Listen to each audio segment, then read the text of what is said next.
ওই ইয়াজুজ আর মাজুজের এই কাঁধে, ঠিক কাঁধের মাঝখানে একটা ভাইরাস জন্ম দিবেন। কি জন্ম দিবেন? ওই যে বলি না মহামারীর ভাইরাস, অমুক ভাইরাস তমুক ভাইরাস, এই ভাইরাস আরও সামনে আছে বাকি এখন।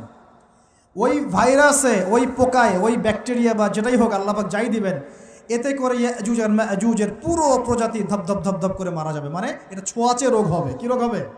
ছোঁয়াচে। ঠিক যেমন আমরা একটু করোনা দেখলাম না, একজন থেকে আরেকজন, একজন থেকে আরেকজন, এরকম জিনিস চলবে আরও বিশ্বে। আর এখনকার নতুন রিসার্চ হচ্ছে ওই সাইবেরিয়া অঞ্চলের যে বরফগুলো আছে না, ওর নিচে এই 1 লাখ বছর, 1.5 লাখ বছর, 2 লাখ বছর আগের ভাইরাসগুলো নতুন করে জায়গা শুরু করেছে এখন।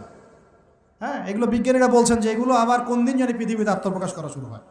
সব কিছুই ঘটবে। বিশ্বটার খুব রহস্য আছে, বিশ্বটার অনেক রহস্য আছে। আল্লাহ পাক এগুলো খেলার ছলে সৃষ্টি করেন নাই, পরীক্ষা। লিয়াবলুয়াকুম আইয়ুকুম আহসানু আমালা, আল্লাহ পাক বলেছেন। এরপরে ইয়াজুজ আর মাজুজের সব